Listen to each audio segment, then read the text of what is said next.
आज पढ़ेंगे प्रेसिडेंट के बारे में। राष्ट्रपति। तो राष्ट्रपति क्या होते हैं? Is the executive head of the union या इंडियन स्टेट। और आर्टिकल 52 में क्या बताया गया है कि एक प्रेसिडेंट होना चाहिए, there shall be president of India. और आर्टिकल 53 में क्या है, ये सब इम्पोर्टेंट आर्टिकल है प्रेसिडेंट के रिलेशन में, कॉन्स्टिट्यूशन में जो दिया गया है। इसमें बताया गया है कि जितने भी एग्जीक्यूटिव पावर हैं यूनियन के, किसमें पास है, किसके निहित है, वेस्टेड है, तो प्रेसिडेंट के पास। और आर्टिकल 54 में बताया गया है कि इलेक्शन कैसे इलेक्टेड होंगे प्रेसिडेंट। तो इलेक्शन में जो भी लोकसभा के इलेक्टेड मेंबर हैं, नॉमिनेटेड नहीं, हमेशा याद रखेंगे, इलेक्टेड मेंबर, चुने गए जो मेंबर होते हैं, राज्यसभा के भी वही इलेक्टेड मेंबर, कोई नॉमिनेटेड नहीं। और लेजिस्लेटिव असेंबली ऑल स्टेट्स, जितने भी 28 स्टेट्स हैं उसके कौन से रहेंगे, लेजिस्लेटिव असेंबली के इलेक्टेड मेंबर जितने हैं। और 2 यूनियन टेरिटरी को भी ऐड किया गया था, कौन कौन से, उसके भी मेंबर रहेंगे।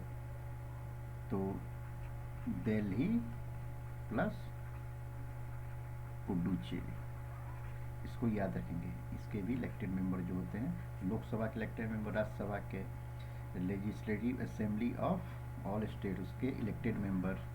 और यूनियन टेरिटरीज कौन से, दिल्ली और पुडुचेरी। ये बहुत ही इंपॉर्टेंट फैक्ट है, इसको हमेशा याद रखेंगे।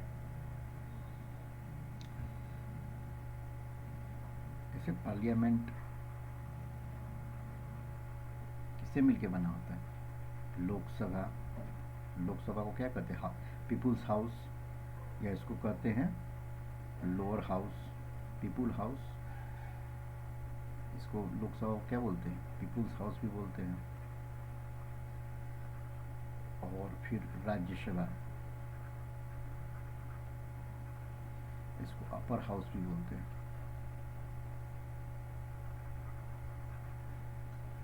तो Lok Sabha plus Rajya Sabha plus president, तीनों मिलके क्या बनते हैं, पार्लियामेंट। ठीक है, इतना समझ गए। नेक्स्ट आते हैं, देखिए वही बात बताया गया।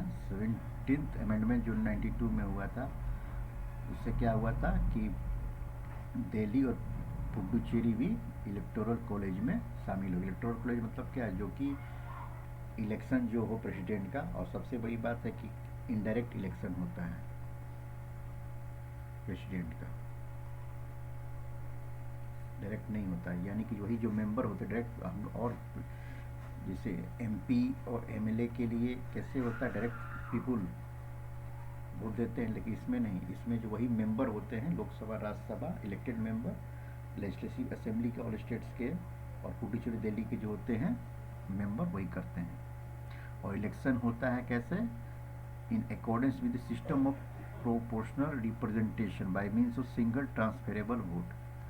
तो उसमें भी मेंबर क्या करते हैं कि उनके पास भी एक नंबरिंग दिया जाता है कि फर्स्ट नंबर पर आप किसको प्रेफरेंस देना चाहते हैं, सेकंड नंबर पर किसको प्रेफरेंस देना चाहते हैं, थर्ड नंबर पर किसको प्रेफरेंस नाम होता है देना चाहते हैं। तो उसमें से देखा जाता है कि सबसे ज़्यादा किसको हुआ, ऐसे ही प्रोसेस होता है। तो इसी प्रोसेस को proportional of representation by single transferable vote कहा जाता है। और इस इलेक्शंस जितने भी डाउट्स होते हैं प्रेसिडेंट के, कि इलेक्शन में कोई भी चीज़ प्रॉब्लम आ गई, डिस्प्यूट्स हो गया है प्रेसिडेंट इलेक्शन से, तो इसको कौन सॉल्व करेगा, कौन डिसाइड करेगा इसके बारे में, सुप्रीम कोर्ट। ये भी इम्पोर्टेंट क्वेश्चन है। और election of president can not be challenge on the grounds of electoral college work incomplete. मान लें किसी लेजिस्लेटिव असेंबली डिसॉल्व उस समय प्रेसिडेंट रूल लागू है, तो इलेक्टोरल कॉलेज जो नंबर ऑफ जो मेंबर है वो तो कम ही हो गए, कहीं कि तो पार्टिसिपेट कर ही नहीं सकते, लेकिन तब भी इलेक्शन होगा, ऐसा नहीं कि रुक जाएगा। और आर्टिकल 58 जो है प्रेसिडेंट का, वो बजाता है एलिजिबिलिटी क्राइटेरिया प्रेसिडेंट बनने के लिए। तो प्रेसिडेंट बनने के लिए क्या हो गया, इंडियन सिटीजन चाहिए किसी भी प्रेसिडेंट बनने के लिए। एलिजिबिलिटी क्राइटेरिया क्या है, सिटीजन चाहिए पहला। सेकेंड, 35 एज कंप्लीट होना चाहिए। और थर्ड, लोकसभा का मेंबर बनने के लिए क्वालिफिकेशन होना चाहिए। दोनों के लिए नहीं, राज्यसभा के नहीं, सिर्फ लोकसभा के लिए, पीपुल्स हाउस के लिए। ये भी इम्पोर्टेंट है, इस तथ्य को भी याद रखेंगे। इंडियन सिटीजन 35 का एज होना चाहिए और लोकसभा का मेंबर में क्वालिफाई होना चाहिए। देखिए आगे वही हम पढ़ेंगे, देखिए वही है आर्टिकल 58। इसका eligibility criteria citizen of India होना चाहिए, 35 ईयर्स का होना चाहिए, a qualified as election member of the House of the People, House of the People क्या Lok Sabha. Further the nomination of a candidate to the office, ठीक है, उस टर्म कितने साल का होता है, 5 साल का, from the date of joining, जिस दिन ज्वाइनिंग करते हैं ऑफिस को, आर्टिकल 56 में बताया गया है। अगर प्रेसिडेंट को रिजाइन करना होगा तो किसको रिजिग्नेशन देगा, वाइस प्रेसिडेंट को। अगर रेजिग्नेशन देना होगा तो किसको देगा, प्रेसिडेंट वाइस प्रेसिडेंट को, ठीक है। फर्दर प्रेसिडेंट को हटाया कैसे जा सकता है, तो प्रोसेस ऑफ इम्पीचमेंट, ठीक है, आर्टिकल 56 में बताया गया है। लेकिन ग्राउंड ऑफ इम्पीचमेंट कि अगर वायलेशन ऑफ कॉन्स्टिट्यूशन का किया, वायलेशन ऑफ कॉन्स्टिट्यूशन वायलेट करता है प्रेसिडेंट, इसी के कारण पे प्रेसिडेंट को क्यों हटाया जा सकता है, इम्पीच क्यों किया जा सकता है। अगर वो वायलेशन ऑफ कॉन्स्टिट्यूशन करता है तो आर्टिकल 61 के थ्रू उसको इम्पीच किया जा सकता है, ठीक है। लेकिन no president has been impeach so far. अब देखिए, when a vacancy occurs in the president, मान लीजिए कि प्रेसिडेंट ने छोड़ रेजिग्नेशन दे दिया है, उसमें फिर वाइस, तो कौन बन जाएगा इमीडिएट, वाइस प्रेसिडेंट प्रेसिडेंट का पोजीशन ले लेगा, जब तक कि 6 महीना के अंदर इलेक्शन ना हो जाए, ठीक है। और वाइस प्रेसिडेंट भी नहीं है उस समय, तो कौन बन जाएगा president, chief justice of supreme court. पहले तो प्रेसिडेंट अगर रेजिग्नेशन दे दिया और उसकी जगह पर कोई नहीं है तो तत्काल कौन, वाइस प्रेसिडेंट बनेंगे, प्रेसिडेंट बन जाएंगे। अगर वो भी नहीं है, इस कारणवश या डेथ हो गया या हट गए, तो चीफ जस्टिस ऑफ इंडिया जो है बन जाएंगे प्रेसिडेंट। लेकिन 6 मंथ के अंदर इलेक्शन होना जरूरी है, वही बताया है, चीफ जस्टिस बन जाएंगे। According to article 15, any person who is member of either house of parliament, house of the state legislature elected as president if he is deemed to have vacated is seat, तो जिसे बन गया तो एक तो seat छोड़ना ही पड़ेगा, ओथ ऑफ द ऑफिस। तो ओथ कौन दिलाता है प्रेसिडेंट को, तो chief justice of India supreme court के। और ये सैलरी के बारे में, तो कहाँ से सैलरी मिलता है, constituted fund of India. According to article 76, the conduct of businesses of the government of India formally done in his name. तो जितना बिजनेस होता है गवर्नमेंट का, जो भी काम तो प्राइम मिनिस्टर करेंगे, लेकिन किसके नाम पे होगा, कि कौन कर रहा है, प्रेसिडेंट कर रहा है। एक्चुअली में देखेंगे हम, अगर सिस्टम को समझेंगे पॉलिटी को पूरा, तो प्रेसिडेंट कैसे एज ए कैसे एक्ट करता है, किंग, और प्राइम मिनिस्टर तो प्राइम मिनिस्टर के पोजीशन पे ही है मेन। ये तो नॉमिनल हेड हो गए, रियल हेड किसको बोला जाता है, प्राइम मिनिस्टर को।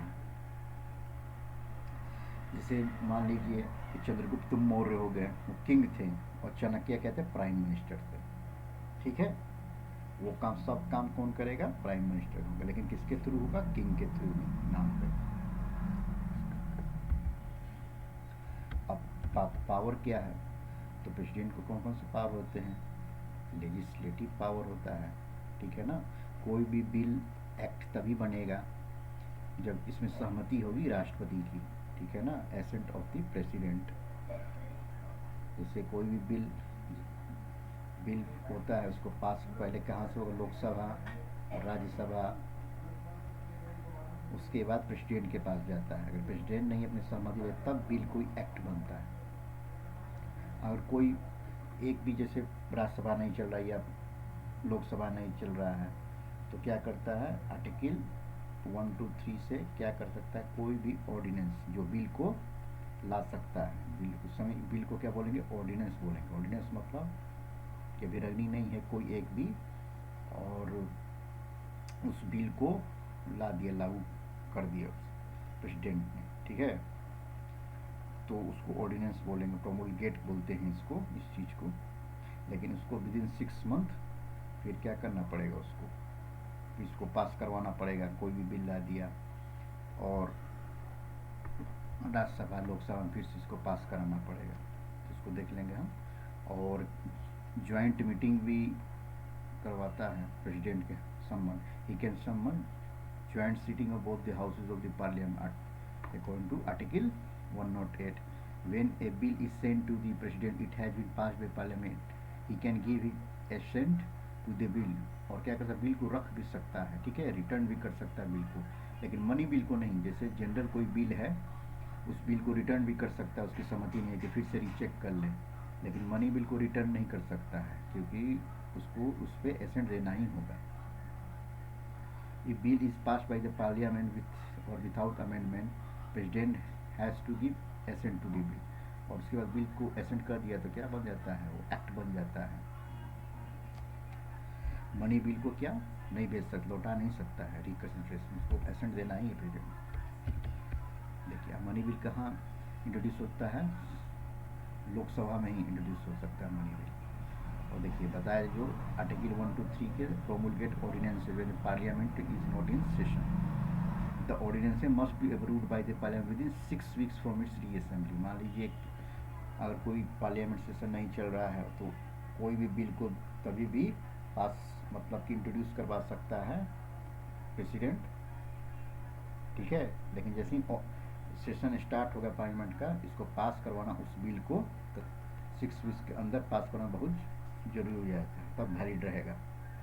और क्या, he can withdraw and ordinance को विड्रॉ भी कर सकता है एट एनी टाइम, ठीक है। अब आर्टिकल 72 के तहत of the constitution empower the president to grant pardon. और इस आर्टिकल 72 के तहत किसी भी आदमी को क्राइम किया है तो उसको क्या कर सकता है, माफ़ी, पार्डन कर सकता है, माफ़ी दे सकता है, उसके जो भी सज़ा मिले सस्पेंड कर सकता है, कम भी कर सकता है, उसको चेंज कर सकता है, उसको जितना सीवियर है उससे कम कर सकता है, फिर क्या दूसरे मतलब कि दूसरा सज़ा में भी कन्वर्ट कर सकता है। तो ये सब पावर है।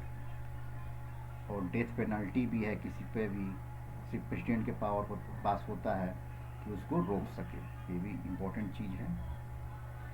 और ही हैज़ उसके पास पावर होता है अकॉर्डिंग टू आर्टिकल 143 कि वो सुप्रीम कोर्ट से कंसल्ट करता है, किसी चीज़ के बारे में भी कंसल्ट भी कर सकता है।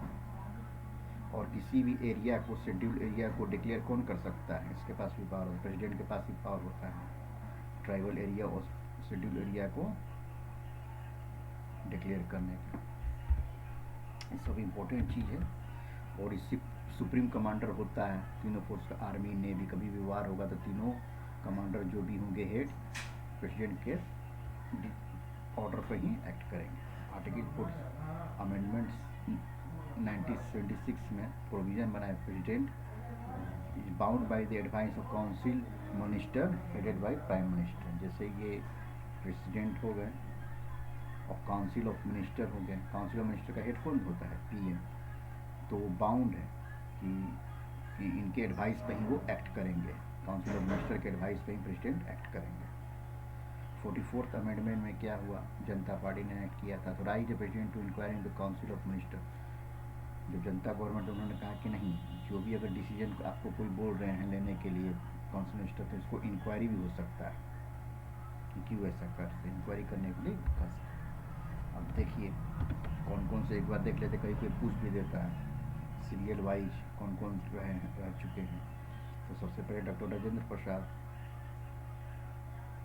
Sarvepalli Radhakrishna, famous personality doctor Zakir Hussain, वहारा बीबी गिरी, फिर जस्टिस मोहम्मद हयातुल्ला एक्टिंग, उस समय एक्टिंग थे, मतलब चीफ जस्टिस थे यानी कि बीबी गिरी, उस समय इलनेस होंगे, देखिए भी एक्टिंग ही थे। फिर देखिए बीबी गिरी। नेक्स्ट कौन है, फकरीदुन अली अहमद, बीडी जाति एक्टिंग, नीलिमा संजीव रेड्डी, विज्ञानी जेल्स, आर वेंकट रमन, फिर शंकर दयाल शर्मा, फिर के एन नायक, फिर APJ legendary man APJ Abdul Kalam, उसके प्रतिभा देवी सिंह पाटिल, प्रणब मुखर्जी, रामनाथ कोविंद, और उसके बाद कौन, द्रौपदी मुर्मू।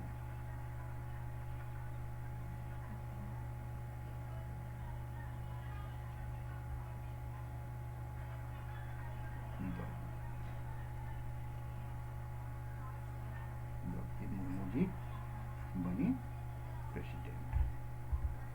ठीक है, अब जितना हम लोगों ने पढ़ा उस पर कुछ क्वेश्चन कर लेते हैं। Union executive is headed by president of India, बिल्कुल सही। There is no limitation on the powers of president, ऐसी बात नहीं है। लिमिटेशन तो हैं, जैसे काउंसिल ऑफ मिनिस्टर उनको बोलेंगे उसको करना ही पड़ेगा, ऐसा नहीं कि पावर है कि कुछ भी करें, तो रीजनिंग फॉल्स हो जाएगा। तो A is true, B is false. कैसे इलेक्ट होते हैं, तो इनडायरेक्ट इलेक्ट होते हैं, पढ़ा हमने।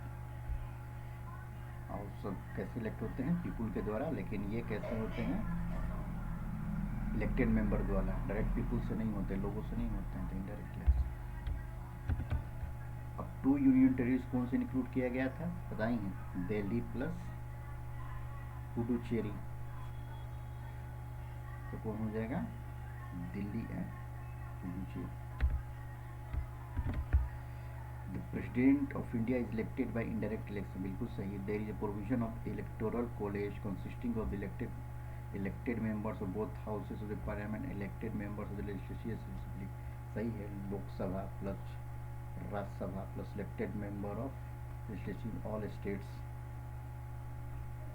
सिर्फ इलेक्टेड मेंबर सबका, यानी कि स्टेट में क्या होते हैं, स्टेट लेजिस्लेचर में देखा जाए क्या होता है, स्टेट असेंबली, और क्या होता है, स्टेट काउंसिल, विधान सभा, विधान परिषद, इसको भी क्या बोलते हैं, विधान परिषद, इसको विधान सभा। इसका जो इलेक्टेड मेंबर हैं वो भी नॉमिनेटेड कुछ होता है ना, 1 इसका, तो ये तो नहीं होते हैं, लेकिन ये जो होंगे वही करेंगे पार्टिसिपेट, तो प्लस वो, plus 2 union territory, Delhi plus Puducherry, इसको हमेशा माइंड में रखेंगे। तो दोनों सही है, ये भी सही है, ठीक है। अब देखिए, प्रेसिडेंट इज इलेक्टेड बाय, बताया था, सिंगल ट्रांसफरेबल वोट, ऑप्शन दिया जाता है, प्रेफरेंस दिया जाता है, फर्स्ट प्रेफरेंस किसको, सेकंड प्रेफरेंस, थर्ड प्रेफरेंस किसको, उसमें से भी जो होगा उस हिसाब से होगा। और प्रोपोर्शनल वोट होता है, कितना उसको परसेंटेज वोट मिला किसको उतना। तो देखिए बीपीएससी 96 में आया हुआ है, तो ई ऑप्शन होगा इसका, तो बी एंड सी दोनों हो जाएगा, ठीक है, ई में मारेंगे इसको।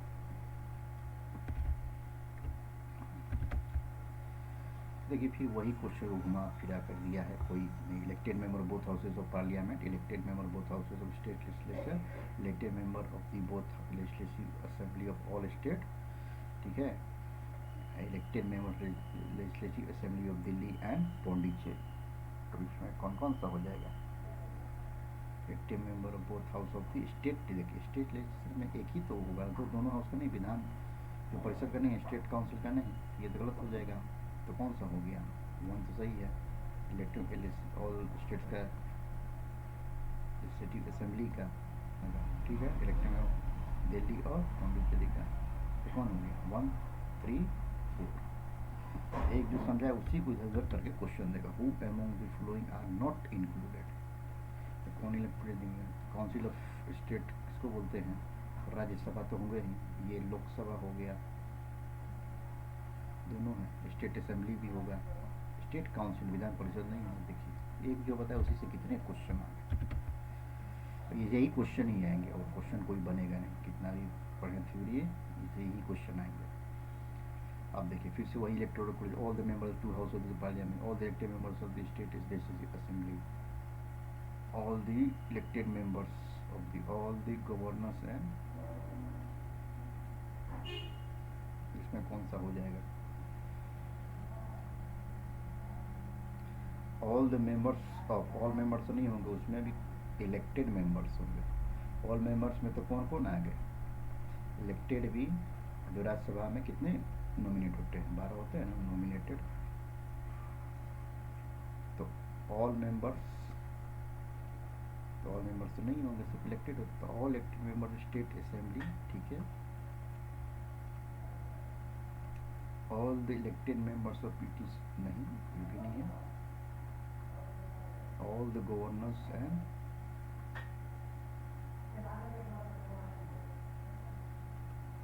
ये डाउटफुल है question, all the governor and all the, छोड़ते हैं इसको, बाद में देखते हैं, ठीक है। एक नंबर ये आते हैं क्वेश्चन में, the members of board of election और प्रेसिडेंट कौन कौन रहते हैं, elected member of Lok Sabha, yes, elected member Vidhan Sabha, 4 तो होगा नहीं, तो कौन हो जाएगा, सी 1 2 3। देखिए president of India is elected by only the members of Rajya, only the members of Lok Sabha नहीं, only the members of state assembly by the elected member Rajya Sabha Lok Sabha station, ये परफेक्ट है। देखिए फिर वही members of the parliament, parliament both Lok Sabha plus Rajya Sabha, एक question को इधर से उधर घुमा के दिए, बाकी सब चीज वही है, डी इसका answer. all the elected members of Rajya, all the elected members of both the houses of the parliament, elected members, देखिए बिल्कुल सही है।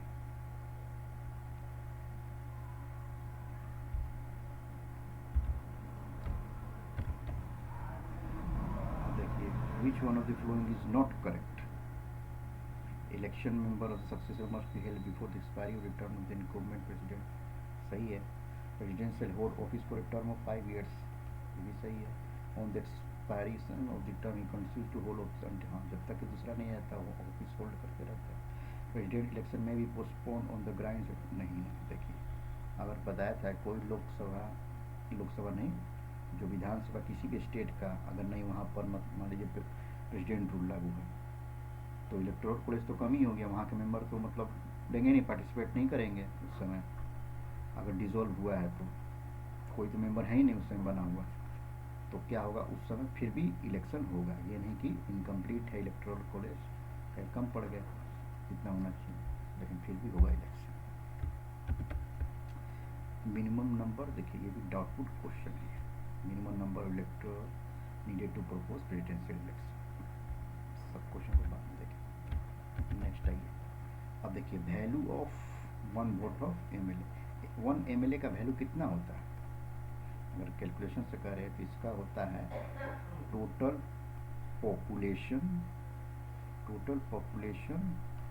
ऑफ द पर्टिकुलर स्टेट, अगर एक एमएलए कहाँ पर होंगे, एक स्टेट का ही एमएलए बने, तो उस total population of the state by जितने भी नंबर ऑफ इलेक्टेड एमएलए हैं उस स्टेट के, उसका वैल्यू हो जाता है कितने के बराबर, 1 एमएलए, और इनटू 1000 होता है, यानी फिर से यहाँ देख लेते हैं, एक एमएलए का कितना वैल्यू होता है वोट का, तो टोटल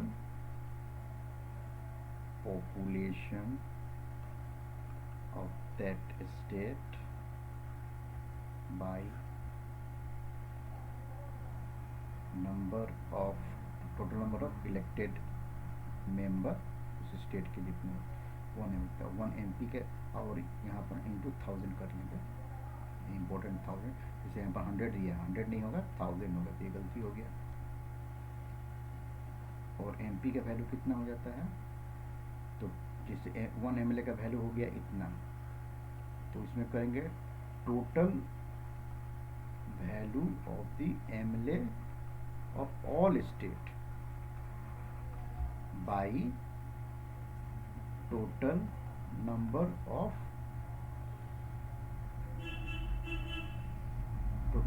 ऑफ एमपी का हो जाएगा इलेक्टेड, ठीक है।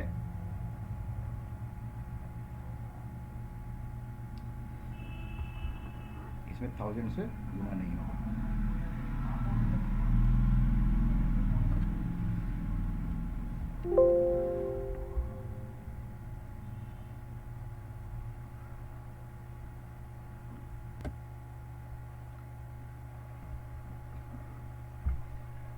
ठीक है, ये हो गया। इसको 2 बार देखेंगे तो ये तो गलत हो गया था, 1000 होगा। और क्या है, the value of vote of A member of parliament equals the total value of the votes of all the elected members of the all states by divided by total number of elected MP। ये सही है अभी जो बताया MP का value, और there will be more than 5000 voter, ये भी नहीं सही, इसका ओनली जो बताया इसको बार बार रिवाइज कीजिएगा। ये देखिए, the value of a vote of each MLA varies from state to state, थी करेक्ट है। तो अरुणाचल प्रदेश का जहाँ जैसा पॉपुलेशन उस हिसाब से वैल्यू जो होगा वेरी करेगा। और इसमें सेकंड में क्या है, तो value of vote of MP of Lok Sabha is more than the value of the vote of the MP of Rajya Sabha. ऐसा कुछ भी नहीं है कि इसका ज़्यादा हो जाएगा इसका काम, तो ओनली इसमें A हो जाएगा। नेक्स्ट देते हैं, chief minister of state India is not eligible to vote in the presidential election. तो किसी भी चीफ मिनिस्टर का, तो वो चीफ मिनिस्टर भी क्या होता है, वो भी तो MLA होता है ना। हो सकता है वो विधान सभा का भी हो सकता है, विधान परिषद का भी हो सकता है, स्टेट असेंबली का भी हो सकता है मेंबर, और स्टेट काउंसिल का भी हो सकता है मेंबर, किसी का भी तो मेंबर हो सकता है, विधान परिषद का भी। तो चीफ मिनिस्टर कम नहीं होगा वैल्यू उसका, वो एलिजिबल नहीं होगा देने का प्रेसिडेंट के इलेक्शन में। कब, तो नियम क्या है इसमें कि जो भी होंगे इलेक्टेड मेंबर्स होंगे किसके, लेजिस्लेटिव असेंबली के ही, elected member of Lok Sabha, elected member of Rajya Sabha, और elected member of legislative assembly के लिए। तो इसका मेंबर होगा स्टेट काउंसिल का तो नहीं दे पाएगा, इसका होगा तो दे पाएगा। वही है, if he is a member of the upper house of the state, upper house state का क्या होता है, विधान परिषद, यानी कि स्टेट काउंसिल। ये इसका आंसर हो जाएगा, कब एलिजिबल नहीं है। ठीक है ना, समझ गया ना कैसे, क्यों नहीं होगा। अब देखिए फैक्ट है कि जो every elected member of the legislative assembly of a state shall have as many votes as there are multiples of 1000 in the quotient obtained by, जो वैल्यू बताए 1 MLA का किस सेंसस से लिया गया था, C 1971 में फैक्ट है। Which of the following is not essential qualification, तो कम एज तो 35 होना ही चाहिए। Qualification as a member house of the people, Lok Sabha का मेंबर होने का क्वालिफिकेशन होना, सिटीजन ऑफ इंडिया होना चाहिए, एजुकेटेड होना चाहिए, ये नहीं।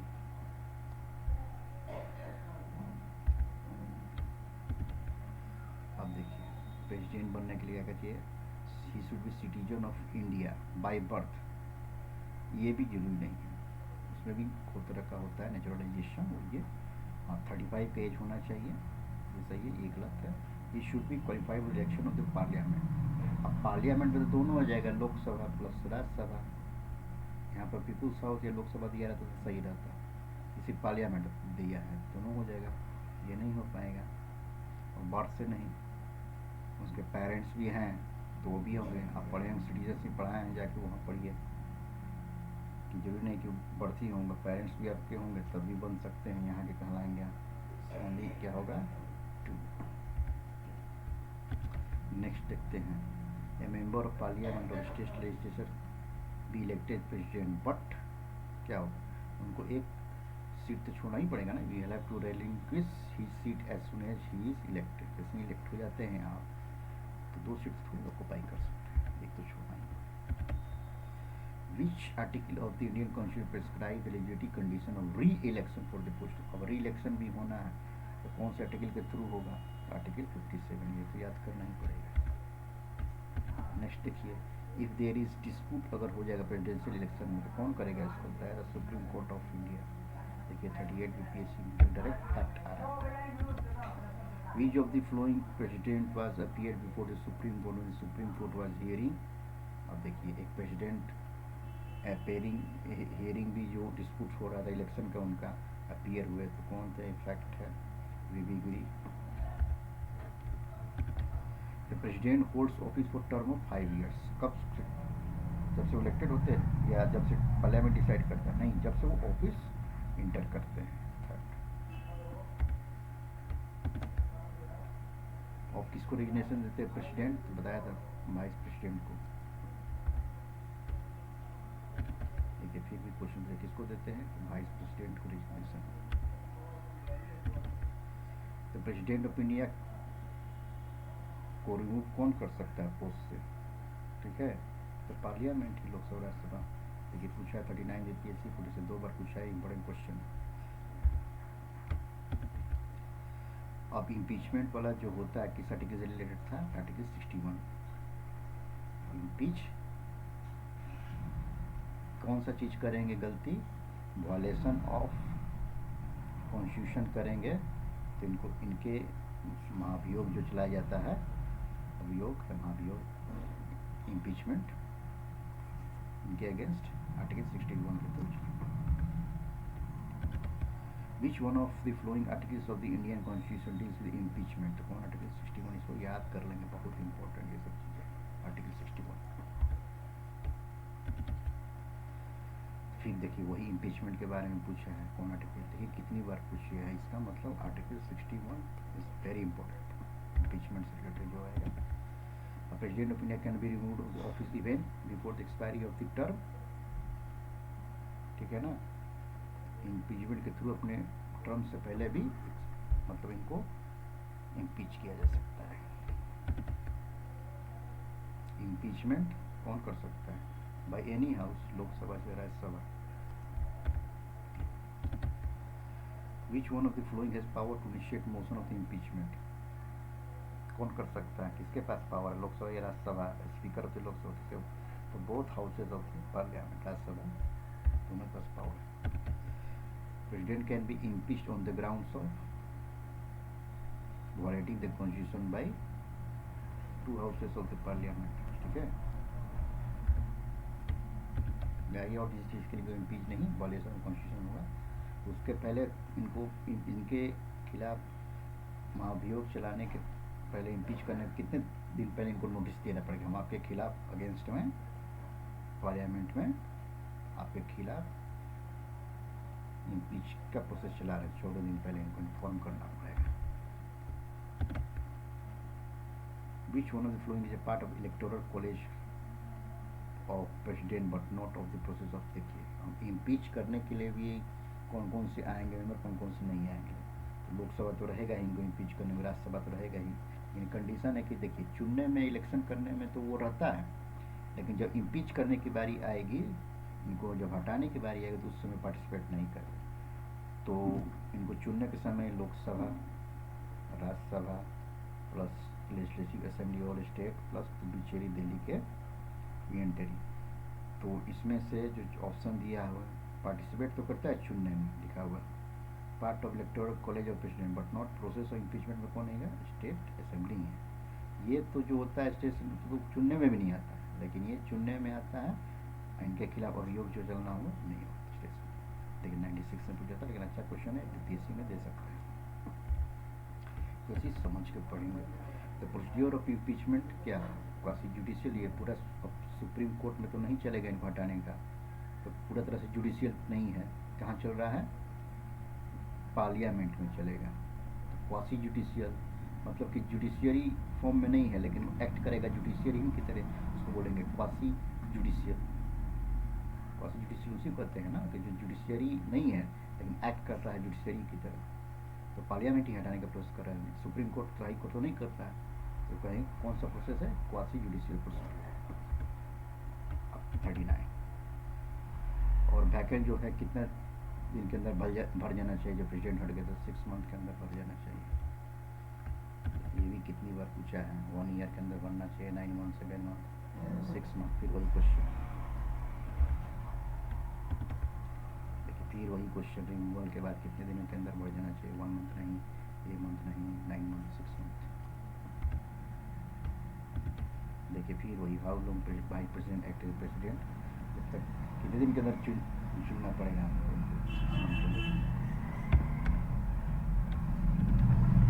इन case of post of president of India falls vacant due to his death resignation, ठीक है, तो उस समय कौन बनेगा?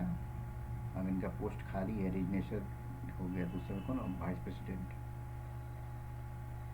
इन case of post of president of India falls vacant due to his death resignation या removal of who will be occupy the post, तो उस समय कौन? वाइस प्रेसिडेंट होगा। और वाइस प्रेसिडेंट भी इलनेस हो गया, डेथ हो गया, रिमूवल होगा तुरंत, तो कौन बनेगा? Chief justice of supreme court.